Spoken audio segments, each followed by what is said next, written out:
leh daawadayaal kulanti habboon idil ahaantiinba waxaan ku sugannahay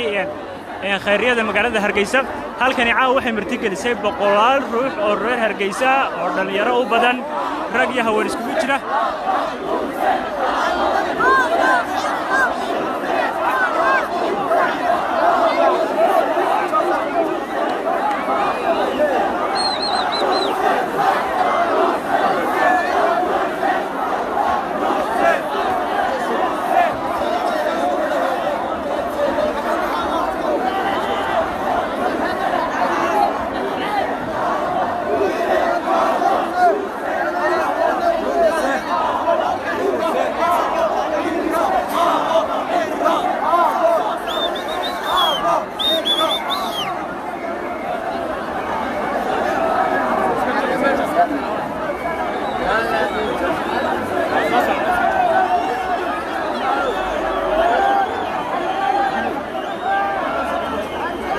daawadayaal halkani waxay u badan tahay rag laakiin se waxa jira in haween iyo dad waaweyn ay halka dambe ku sugan yihiin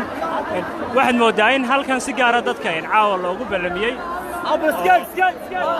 waxa hareeyay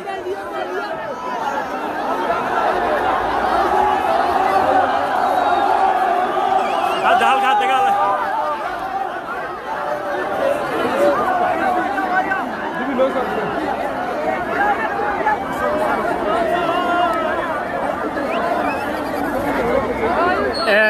aad bay u soo waxan badantay daawadayaal meeshu maadaama ay dhalinyaro u badan yihiin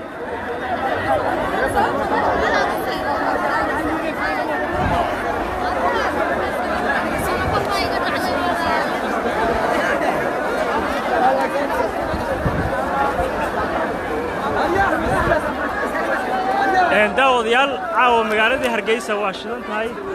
waxaad moodaa in ciid lagu jiro iyo maalmo kale balse waa dabaaldega wadada weyn ee halbowlaha magaalada Hargeysa caawa way xiran tahay sababo la xiriira suuq oo xiran oo jaam noqday awgeed dhalinyaro laakiin halkan u badan tahay dadka jooga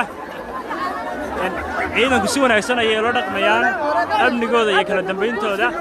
iyo dabaaldegooda ilaalinayaan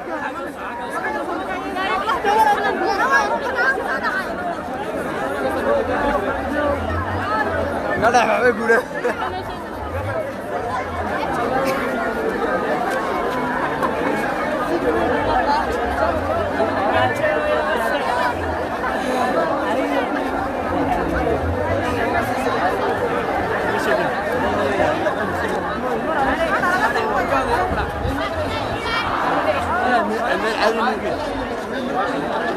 daawadayaal sidaad arkaysaan hadda boorka ku arki kartaanba goobtu waa khayriyada magaalada Hargeysa dad ayay meel